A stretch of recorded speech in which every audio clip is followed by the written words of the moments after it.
Chris. Welcome. Here's what I want everybody to know.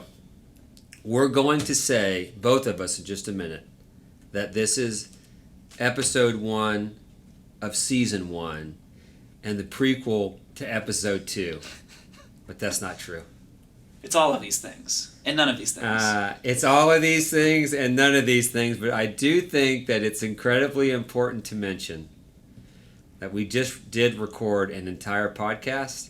And the mics were off. And the mics were off. We're good at this, guys. We're And professionals, you're in the music promise. industry. You know what you're doing. I have no idea what I'm doing. You know what you're doing. I do. What's worse is, just so everyone knows, this is also not the first time we did. Last week we did it, but a camera died, and then life called, and here we are again. I'm actually feeling more pressure because now we keep raising the bar. It's like, raising the bar. I feel like this first episode is going to be great. It's going to be great. All right, so in all seriousness, we are going to welcome each other to my version of ReluTalk, which is going to be a series of AWS podcasts that are focused on how we help AWS customers decommission data centers, evacuate data centers by virtue of cloud migrations. And we're going to have random guests on from CIOs to executives at AWS to industry leaders to, I have no idea. I really don't know. I know that AWS first, I know CIO second, third. Somebody reach out to me at relutech.com/contact us and help me, but tell me what Carrot Corner is going to be. Yeah, in Carrot Corner, we are going to be talking about NerdRabbit, which is going to talk a lot about that staffing in the cloud space, particularly around AWS. Well, we're going to talk a lot about staffing, being that we are a talent-driven solution. You know, the people who are on our software are all tech people. The people who will listen to our podcast are probably tech people as well. So we want to talk about more technical things that might have benefit to people's careers. What are the hot new skills coming up in AWS? Stuff like that, so we can make sure that we're giving our people good technical content to take in. So you're a technical recruiter turned product manager that is about to launch the very first AI ML-driven software platform for staffing in the history of AWS. I don't know if that's true. I should. Depending on how it's said, it's mostly true. Somebody needs to fact check me on that. The asterisk on that. We're the first staffing software solution that is sold on the AWS marketplace, that is built in totally AWS, and also is providing hourly gig work for the AWS space as well, which isn't very common from traditional staffing companies. No, the gig economy is real. And the gig economy is real because there are more jobs than people. And are there any platforms in the market to find those gig economist side hustle for folks? AWS specifically? You'd have to get really specific, because there's freelancer platforms, absolutely, that's been around for a little bit now, but they're all freelancers. If you want a carpenter, you can go to these platforms, and it might be nice to have a filtered list. Anyone on our site, we actually do a full vetting process to ensure that they've worked with AWS professionally before. So I tell you, man, I'm 48. And it still feels weird to me to say, like, this whole gig economy. I don't know. It just seems very, I don't know, younger than me. You know, everyone's always had side hustles. They're just there's always been side hustles, but you always looked at the people who had them as like, that's a really hard worker. But now it's just like, if you got time, I mean, they're right there. It's not like the barrier to entry's gotten a lot lower. Yeah. You don't got to go beat down the doors in your neighborhood anymore to ask if you do yard work.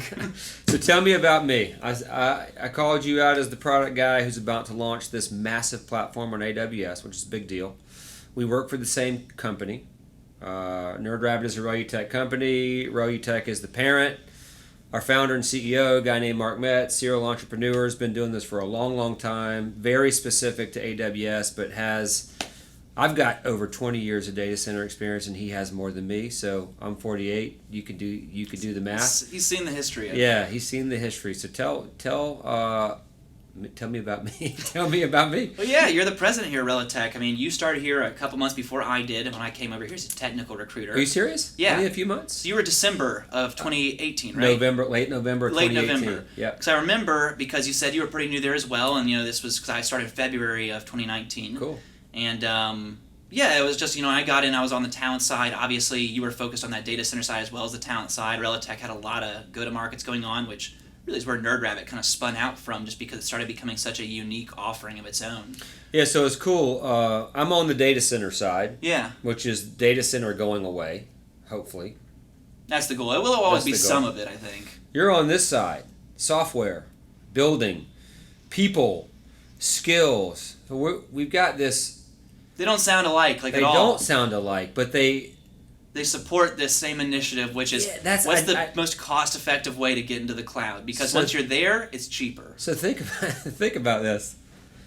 It's crazy. We've done this. This is our third time, and we've just uncovered something new. What we do goes this way. Yes. Completely apart from one another, but it solves the same problem. It solves the same problem. It does. That doesn't make sense to me. The widening of the Grand Canyon helps narrow focus for the problem that we're solving, which is adoption to public cloud. It's cool. Anyway. Yeah. I mean, as far as it goes, there's a lot of ways, I guess, that people can go about incentivizing the adoption of public cloud. But for us specifically, it was that we saw there was a cost barrier. And the more we thought about that, talent was an obvious thing of it that just seemed like it made sense. And the infrastructure side, is something you guys were doing before the cloud push really started. Relus Technologies isn't a new company. No, it's not. But once the cloud thing started coming, you guys saw the potential for what you guys do helped people moving to the cloud so much more than anybody else. Yeah, it's very different. Yeah, because it brings down their costs at a time that their costs are about to go up. Because if you're existing in two places at once, it's a little expensive. Yeah, I say this all the time, and sometimes I'm the older I get, I'm trying to be more mindful of choosing my words wisely. So I'm going to choose my words not so wisely right now. I want your opinion on this. Now that I'm thinking through. All right, let's get controversial. I say our kind of mission is to divorce yourselves from your hardware vendor relationships. Divorce is not a great word. I need to come up with a better word. But what you said is true. We really are in the business of like divorcing. We want to enable you not to depend on that's a better your thing vendors, to say. because you do depend on them up until that point. And at AWS, I don't have a pen. Oh, will you remember that? Make a mental note. Yeah, because that is way better than the whole divorce thing. So why a podcast? What happens? Look, I'm not a social media guy. I've never logged into Instagram in my entire lifetime. The only reason I have a Facebook account is because I have pictures of my kids on there that my wife photo puts on. album. It is the new photo album, although Shutterfly does a good job at printing photo albums out. Yeah, Flickr too. That's pretty good. If I could figure out how to get Facebook off, I would get Facebook out of my life. I am on Twitter. That's somewhere I can't even Only because I can narrow my scope of influence, which is probably a bad thing now that I say that. Why would I want to? The amount of uninformed 140 character statements thrown around, there's too much for me. I need to get off that. But when they asked us to do a podcast, I thought, I'll do it, just because I probably like you, I'm up for virtually anything. But why a podcast? Is it? So I like podcasts from comedians, and for me, you have stand-up comedy, and that's a performance. These jokes have typically been prepared to some extent, even if they call out audience members. They usually call out someone who has they have a joke in mind that maybe they've thought of in the past. But when someone's just having a conversation, you'll still see the funny elements of that person, but it's more them kind of in their natural habitat. I think anytime you're really trying to learn about something, it's nice to see a level of candidness about it. It's nice to hear it in a more conversational manner. Because, if you go to our site, it's going to look like a business site. It's going to say what we sell, what we do. It's a sales pitch. And I think that when you actually get on a call with someone, it's more of a conversation. Yeah, for sure. And I think that podcasts allow you to enable people you're not calling right now to still kind of have that interaction, to be a part of the conversation. And they can always reach out to us on social media, via email, anywhere else, to let us know if they do have questions about our podcasts or recommendations, or even want to talk on there, because they might bring something more to the table. So I think it keeps the conversation going, that's good business. I don't like sales pitches personally. I like conversations. Yeah, you should be in sales, because you said something else that was really good. Our company website is a sales pitch. It's what it has to be. And the brochures are, you've said this before, are like yellow pages of the current. It's just, we're a company. We're a company. This is what it is. But the natural habitat is the word that you said. Conversations, meaningful conversations, happen naturally. Mm-hmm. This is happening. This is totally unscripted, and I feel like this is a natural habitat to have a different platform to say who we are and how we impact the market that we serve, whether it's through philanthropic activity, whether it's through people and culture, whether it's through our customers. natural habitat is a good one. Hey. What is your natural habitat outside of work? Mine? Yeah. It's in front of a microphone, but doing less than this, more writing music and recording harmonies. It's and I play video games. Try to stay regular about exercising too, but that's more of a morning thing. My natural habitat outside of work. Well, I have to say my wife and kids, or if my wife and kids hear this, when they hear this, they're going to be mad. But my dog will probably be mad too that I didn't mention him. But my natural habitat outside of work would have a pair of running shoes on in absolutely the most remote part of the United States that I could get, probably running in solitude, which is so very different than what I have to do every day. Dude, I like this. Natural habit going on all over the place. All right, so we don't have to talk about our opportunities in the marketplace. You have an endless amount.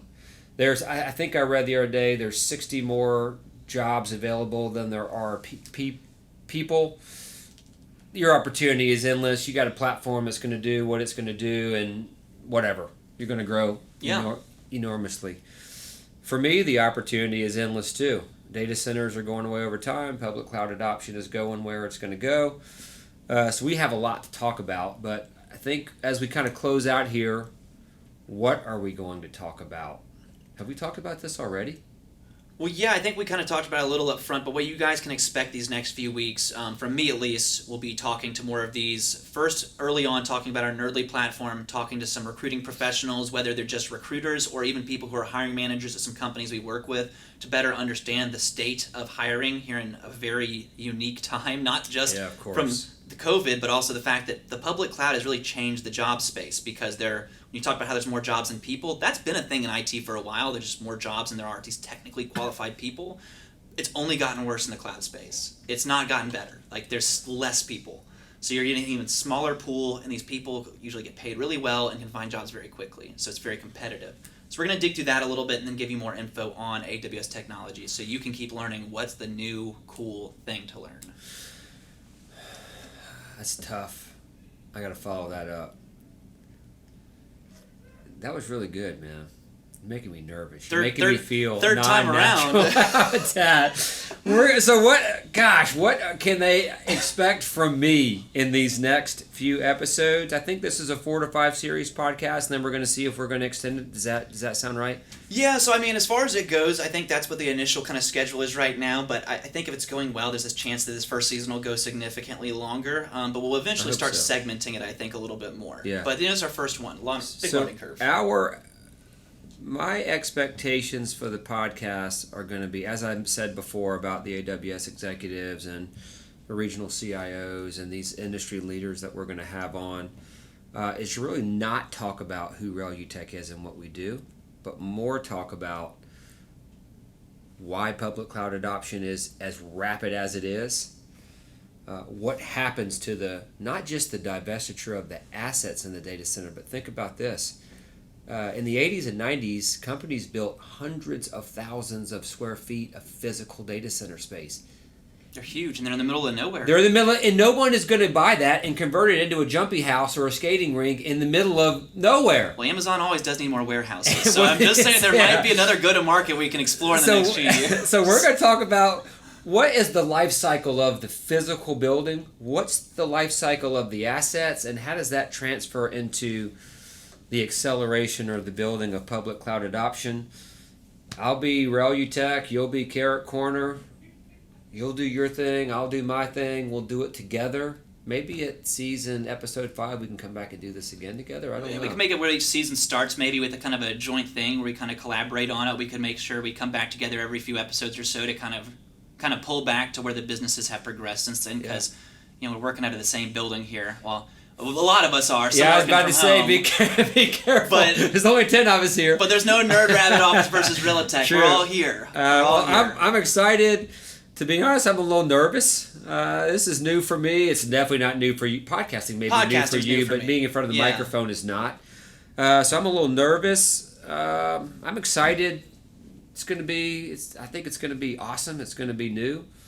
And I'm looking forward to it. Yeah, I think it's going to be fun. Chris? Wait a minute. Instagram, Facebook. Yeah, so at Twitter. NerdRabbit, at ReluTech on all your major socials. I'm pretty sure all the major socials. So Instagram, Twitter, Facebook, LinkedIn. Follow us on any of these and let us know if you want to be involved at all. We'd love to hear what you guys are up to. All right, Chris. Thank you, man. Good talking, everybody. Yeah.